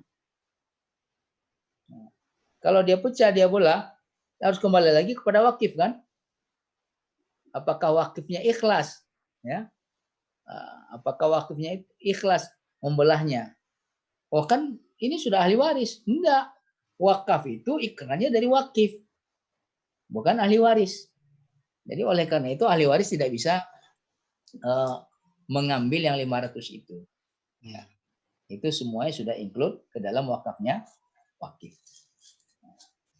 Bisa jadi ketika penghitungan pertama kurang teliti. Kenapa? Karena instrumen yang digunakan manual kan. Nah, setelah dihitung oleh BPN sesuai dengan perkembangan teknologi, ya, penghitungan sudah pakai alat, pakai tembak saja, sehingga akurasi dan validitasnya tinggi. Nah, tapi wujud yang diwakafkan ya tanah itu, cuma berbeda ukuran saja. Wallahu a'lam bishawab. Ya. Itu kira-kira. Kecuali sebelum dimasukkan ke BPN dijadikan sertifikat dulu ya, Ustaz ya? Bisa ya? Iya. Nggak bisa juga. Jadi kembali kepada wakif, bukan pada ahli waris. Iya, iya. Nah, kalau kita lihat redaksinya, iya. kaidah usul kan begitu kan? Kaidah usulnya maqasidul lafzi ala niyatil lafis. Maksud daripada lafaz yang terucap itu ada pada niatnya yang mengucapkan. Niatnya mengucapkan kan mewakafkan seluruhnya. Iya, iya. Bukan hanya 10.000. Ya. Wakifnya udah meninggal ya? Ya, kayaknya udah ya, orang tuanya. Kalau wakif udah meninggal ya udah bisa lagi. Bisa ya. Nggak bisa lagi. Ya. Ini ada pertanyaan lagi nih, Ya. Pak Muhardito. Ya, nanya lagi, Ustadz, apakah sama pahala hibah sama wakaf, Ustadz? Dan kebanyakan ini nih, apakah sama ya pahala hibah sama wakaf, Ustadz? Jika ada orang yang akan menghibahkan tanahnya untuk kepentingan umum, katakanlah untuk pembangunan sekolah.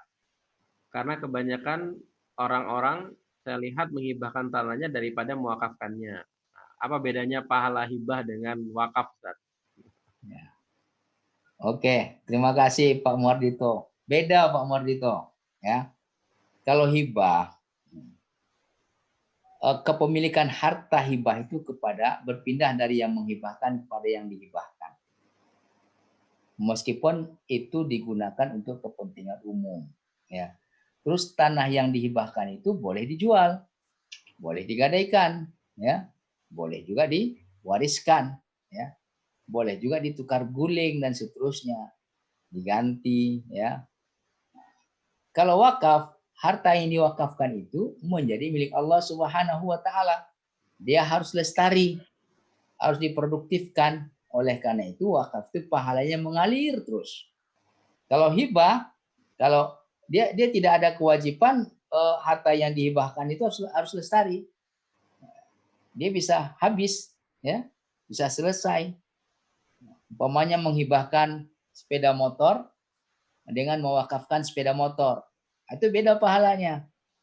Nah, kalau menghibahkan sepeda motor yang menerima hibah, boleh dia pakai untuk apa saja, bahkan boleh dia jual, ya. Tetapi kalau mewakafkan sepeda motor, wakifnya tentukan ini untuk apa, terus penerima manfaat dari wakaf ini apa. Nah, nazirnya siapa? Nah, nazir ini harus menjadikan sepeda motor ini lestari. Nah, mungkin kalau wakafnya satu sepeda motor, kemudian setelah dikelola oleh nazir, dia bisa menjadi 2, jadi 3, 4, 5, dan seterusnya. Tapi kalau hibah, itu tidak ada kewajiban seperti itu yang mengikatnya. Sehingga berbeda dong manfaat, dampak ya. Dampak dari wakaf dengan dampak daripada hibah.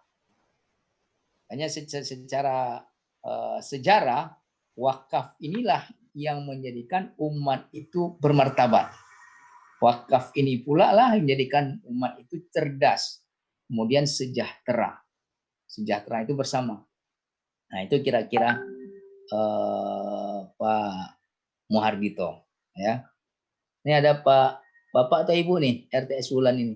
Oh, ya, mau tanya ya. Oke, sebentar. Saya RTS. Oke, silakan. Assalamualaikum.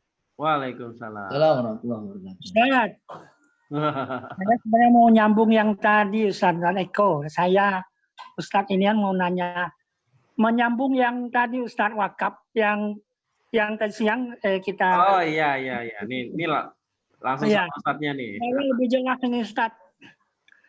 Kalau misalnya wakifnya masih hidup, ya. Dan ini berhubungan tanah ini satu amparan ini Ustaz.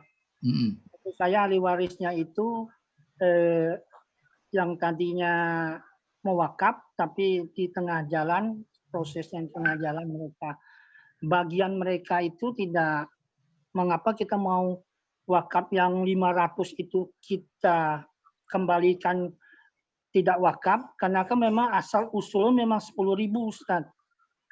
Yang jadi masalah ini berhubung dengan pembagian waris Ustaz sebenarnya. Karena wakifnya masih hidup juga, nazirnya itu keponakannya sendiri dari wakif itu. Yeah. Jadi karena kan hukumnya itu mereka kalau kita tanahnya itu tidak mencukupin dengan dasarnya kita mengapa dari ahli waris atau wakifnya itu untuk mengeluarkan itu karena menyangkut pembagian. Kalau misal wakif masih hidup, Ustaz itu bagaimana hukumnya? Apa masih bisa untuk dikeluarkan yang 500 itu? Kalau misalnya kita melanjut, karena ini sudah bersertifikat di BPN Ustaz, sudah bersertifikat di tengah jalan, melihat dari sisi ininya pembagian warisnya itu tidak dapat, mereka minta dikeluarkan dalam konteks pembagian yang sudah kita pembagian itu, gitu maksud saya tuh. Pak Ustadz.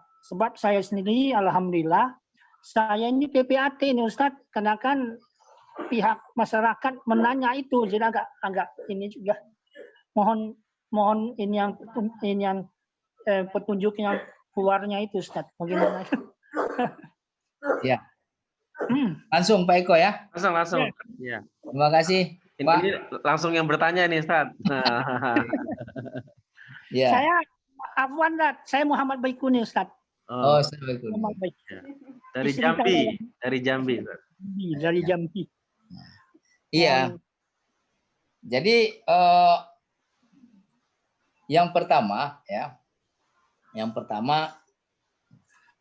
ketika proses wakaf itu kan dimulakan dengan meninjau lokasi.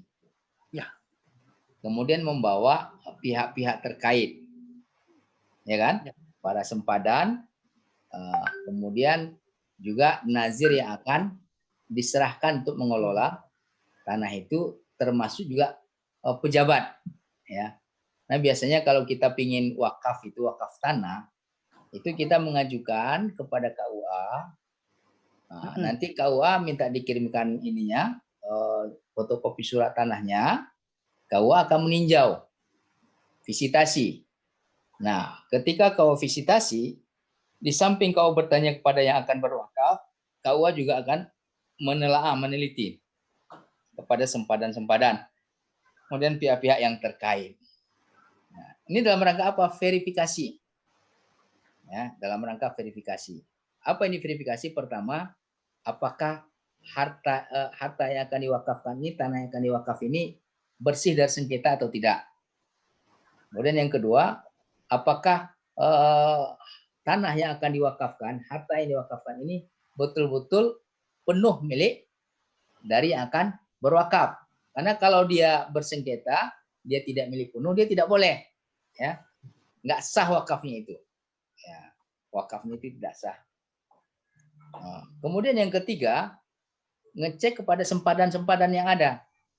Nah, ketika dalam verifikasi, ya, dalam verifikasi KUA, pejabat unsur dari KUA, pejabat pembuat akta ikrar wakaf, ya, sudah oke, maka dijadwalkanlah ikrar wakaf, pelaksanaan ikrar wakaf. Nah, dalam pelaksanaan ikrar wakaf itu ada saksi, ya, ada saksi yang dibawa oleh wakif, ya. Nah, saksi ini harus bisa memastikan bahwa verifikasi tersebut memang betul-betul benar adanya. Nah, setelah selesai ikrar wakaf, oke. Nah, tanah yang awalnya itu SKGR itu diteruskan oleh KUA ke kantor Kementerian Agama, ya, Kabupaten Kota. Kalau saya tidak salah, BWI Kabupaten Kota atau di bidang Kopontren kalau nggak salah gitu. Ya, khusus, betul. Ada bidang khusus. Nah, nanti ketika BPN, ya, BPN Kabupaten Kota itu ada program Prona, itu biasanya memberitahu itu kepada Kementerian Agama Kabupaten Kota. BWI, ini ada program Prona untuk sekian paket. Ya, ada nggak tanah wakaf yang diinikan? Nah, kemudian oleh BPN, oleh kantor Kementerian Agama Kabupaten Kota itu diteruskan kepada BPN. Nah, BPN, ya, melakukan verifikasi,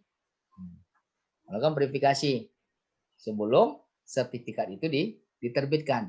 Verifikasi yang dilakukan oleh BPN sama dengan verifikasi yang dilakukan oleh KUA.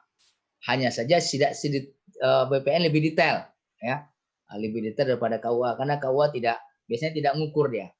Tapi kalau BPN mengukur, ya, diukur ulang. Nah, kalau ternyata dapatnya 10.000, ya, dapatnya 10.000, maka harta wakaf itu ya memang segitu. Atau 10.500, ya memang 10.500 itu yang diwakafkan. Kenapa? Karena sudah diverifikasi faktual oleh dua lembaga. Pertama oleh pejabat KUA, kemudian yang kedua oleh orang BPN sendiri, meskipun terjadi perbedaan angka gitu, wujudnya sama, ya. wujudnya sama. Nah, kecuali kalau wakifnya itu masih hidup, terus di apa namanya, di cross check lagi oleh BPN kepada wakif, ini kok berbeda Bapak? Yang kita dapatkan 10.500. Nah, di SKGR-nya 10.000. Kemudian wakifnya, oh ya, saya keliru, ada koreksian. Nah, kalau ada koreksian, ini tetap lanjut ya. Kemudian yang diperbaiki di ikrar saja. Nah, yang diperbaiki di ikrar. Atau bisa jadi kalau ada koreksian, ternyata memang hanya 10.000, yang 500 itu kelebihan. Nah, ya. Nah, maka nanti yang 500 ini dicari suratnya mana?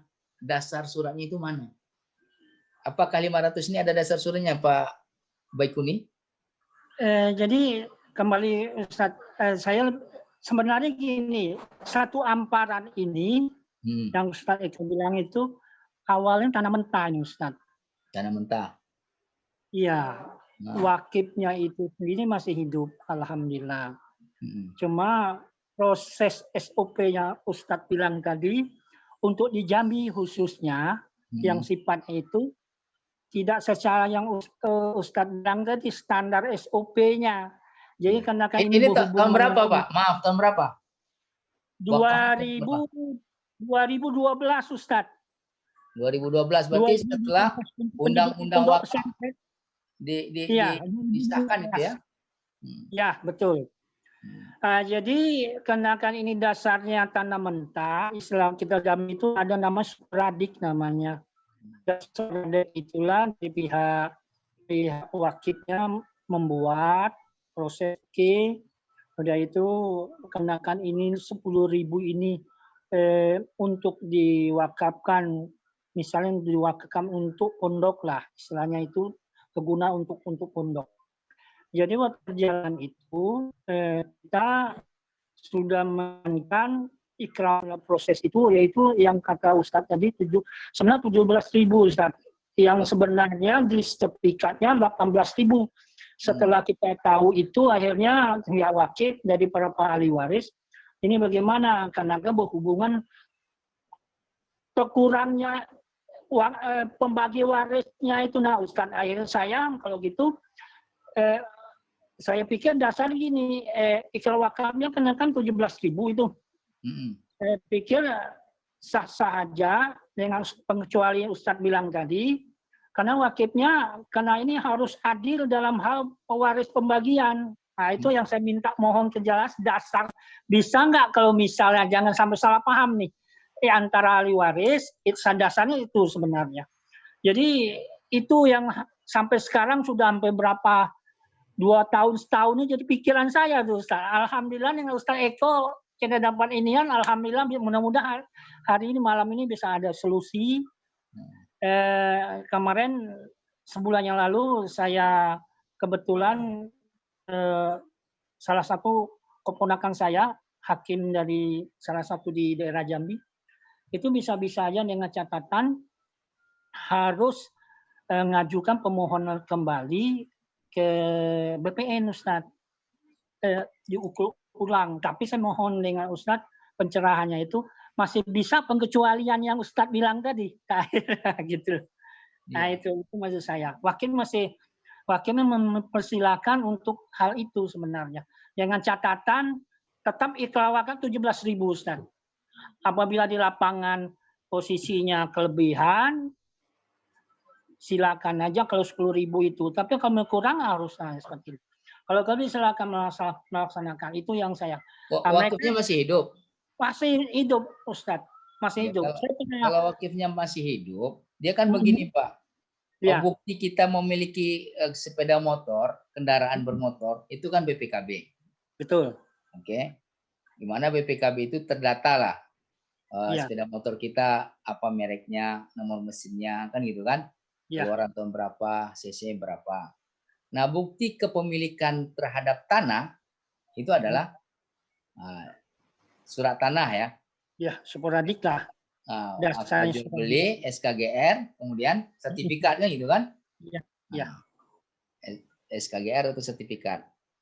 Nah, ini kan diwakafkannya itu ketika posisinya SKGR. Ya, Pak ya? Ya. Ketika posisinya SKGR dan sudah dilakukan verifikasi. Memang belum dilakukan hitung ulang. Hitung ulang itu ketika dinaikkan menjadi sertifikat yang Ya. dihitung oleh ahlinya. Nah, jadi kalau umpamanya wakifnya mengakui ada kekeliruan, ya memang harus dikoreksi. Ya. Antara yang tertulis dengan yang ada itu harus koreksi. Cuma pertanyaannya begini, Pak. Sisanya itu ya. Ya, sisanya itu dasarnya apa? Apakah keliru dalam menulis? Tadi Bapak sebutkan satu hamparan. Ya. Kalau satu hamparan itu berarti satu surat tanah. Mm-mm. Nah, betul kan? Satu Ya. hamparan berarti satu surat tanah. Berarti ada kekeliruan dalam mengukur di awal. Bisa jadi ketika diukur oleh tim SKGR dahulu, mungkin karena masih semak kan? Mungkin Ya. belinya kapan itu, Pak? Ini tanah warisan, Ustadz. Ya, Bukan tahun jual berapa beli. itu? Oh, sudah lama sebenarnya. SKGR-nya lama kan? Ya. Nah, kalau Jadi, SKGR lama biasanya kalau di hutan, manual itu kan Pak yang hitung itu, Pak. gini, Ustadz, kita hamparan itu sudah kita terang waktu pembuatan itu sporadik. Kami itu namanya di Jambi sporadik sebenarnya. Dari sporadik itu pemohonnya pengajuannya di KUA yaitu keluarlah ikrar wakaf itu berdasarkan sporadik. Sporadik tetap 17.000 sebenarnya. Nah, Cuma teknis mengukur sporadik itu manual kan? Manual. Kekeran, Ustaz. Bukan manual pakai ini ya. Sudah pakai apa ada tembak. Iya. Kalau sekarang GPS ini sudah canggih sekali. Sekarang GPS akurasinya tinggi kan? Tidak bisa lagi itu. Nah, cuma maksud saya itu di antara sporadik dengan ikrar wakaf itu sama sebenarnya luasnya. Cuma waktu itu di BPN Kota Jambinya karena ini butuh cepat, mereka mengeluarkan itu posisinya sudah selesai, langsung tidak ada koleksi karena kan memerlukan waktu harus sebulan harus selesai karena berhubung menyangkut pendidikan, Ustadz. Waktu itu diminta oleh pusat. Jadi itulah waktu dalam perjalanan setelah 3 bulan kita itu loh kok bisa beda luasnya. Jadi ahli waris yang juga dalam perjalanan setelah itu mereka minta bagian dari tanah waris ini sebenarnya. Jadi akhirnya saya pikir saya punya dasarnya karena sporadiknya awal dan niatnya cuma 17.000 dan dalam ikrar wakaf 17.000 akhirnya saya pikir saya bertanya dengan salah satu hakim pengadilan Jambi. Pada prinsip boleh-boleh aja dengan catatan harus pengajuan atau diskusikan dengan BPN untuk bagaimana cara sistem untuk mengeluarkan itu. Nah, itu. Nah, iya. Kalau teknisnya mau BPN yang tahu itu. Karena suratnya satu kan? Iya. Nah, mengeluarkan surat yang sisa 500 itu gimana? Kan itu BPN yang tahu ilmunya itu. Mereka minta ke pengadilan, Ustadz. Pengajuannya itu supaya BPN-nya punya dasar untuk itu aja. Dengan catatan harus kembali ulang tanah yang 17.000 lebih itu, masuk 10.500 itu. Kalau prediksi saya nih Pak ya, kalau prediksi saya, ya, kalau di pengadilan itu nanti pengadilan akan memerintahkan kepada BPN untuk mengukur ulang. Apakah betul lebih 500 meter atau tidak? Karena informasi dari Bapak tadi pengukurnya cuma sekali karena diburu waktu kan? Iya. Nah, meskipun dengan GPS bisa keliru juga loh kalau tidak tepat meletakkan sasarannya itu tadi. Secara agama, secara syar'inya itu sebenarnya bisa-bisa aja sebenarnya. Dasar kalau misalnya wakaf. Ya, jadi wakaf itu ya. Wakaf itu tergantung kepada bukti sah kepemilikan. Jadi syarat harta yang diwakafkan itu ya memang harus milik penuh. Nggak bolehlah kita mewakafkan harta yang bukan milik kita. Contohnya ini, apa namanya, kita punya kendaraan nih. Kendaraan yang kita beli ini dengan hutang, ya kan? Terus kita wakafkan. Padahal belum sepenuhnya milik kita. Atau kita beli kaplingan, ya. Kita membelinya dengan angsuran. Nah, itu belum boleh kita wakafkan. Kenapa? Karena belum utuh milik kita. Nah, jadi kalau prediksi saya ini pengadilan nanti akan perintahkan itu BPN-nya. Kalau KUA-nya nggak diperintahkan untuk mengukur ulang. Karena wewenang pengukuran itu ada di BPN. Ya. Terima kasih Ustaz. Iya, sama-sama Pak. Ya, atas penjelasannya. Syukran Ustaz. Ya. Assalamualaikum. Oke, siap. Ya, jadi memang ini ya apa namanya berkaitan dengan harta wakaf ini banyak nih ininya apa istilahnya hal-hal yang mungkin perlu menjadi referensi kita ya, referensi kita untuk penanganan khusus ya, gitu ya. Tapi kalau ini terima kasih banyak nih menjadi wawasan ya bagi kita semua. Baik, baik karena sudah lewat 16 ya, alhamdulillah ya. Untuk hari ini insya Allah kita cukupkan dan insya Allah jangan lupa Bapak Ibu minggu depan ada lagi. Nah, jadi kalau ada pertanyaan ya khusus lagi ya silakan ya. Jadi yang susah-susah tanya ke Ustadz Yon ya. Makanya ini salah satu apa namanya ya salah satu apa namanya pengayaan ya dalam pemahaman wakaf kita ini memang ada kiswahnya setiap seminggu sekali karena memang di lapangan ini banyak sekali ya hal-hal yang bisa kita temukan ya di lapangan ini sehingga harapannya nanti kita bisa ya istilahnya bertukar pikiran gitu ya dan memang wakaf ini sifatnya ini ya Ustaz ya istihadi dan kiasi ya Ustaz ya. Nah, al istihadi dan kiasi jadi tidak bahasa sederhananya mungkin tidak berketetapan hukum tetap gitu mungkin ya. Bisa nggak Ustaz? Enggak juga? Ya. Dia tidak tahu kifi dia. Nah. Tidak tahu kifi. Artinya ruang kita untuk beristihad itu lebih luas. Ya, benar. Sehingga memang inovasi juga sangat luas gitu. Jadi makanya bicara wakaf itu jangan bicara ini ya, apa namanya hal haram dalam artian ini ya, sempit maksudnya harus memang paradigmanya itu membuka ruang inovasi ya, membuka ruang untuk apa namanya berkreasi ya. Nah, yang intinya adalah di dalamnya ada maslahah dan sesuai dengan syariah. Nah, itu. Baik, itu ya Bapak Ibu sekalian menarik sekali ya apa diskusi kita pada hari ini dan insya Allah nanti kita akan lanjut lagi di minggu depan ya dan pastikan Bapak Ibu sekalian di ini ya di subscribe ya apa namanya website YouTube kita ya sehingga nanti harapannya Bapak Ibu bisa mendapat update-update juga di web YouTube Sekolah Wakaf itu nanti akan kita update berkaitan dengan kiswaf dan juga kita update juga berkaitan tentang apa namanya apa itu Ustaz? Wakaf Mulia Podcast. Nah, nah insya Allah di minggu depan ini jatahnya Wakaf Mulia Podcast ini lagi nunggu apa ya istilahnya ya tokoh ya mudah-mudahan belum bisa ya kalau enggak nanti kita akan segera cari tokoh yang lain dan insya Allah diskusi-diskusi kita ini bisa bermanfaat ya untuk kita semua. Baik, mungkin itu untuk acara kita pada hari ini mudah-mudahan bermanfaat, mudah-mudahan memberikan keberkahan untuk kita semua.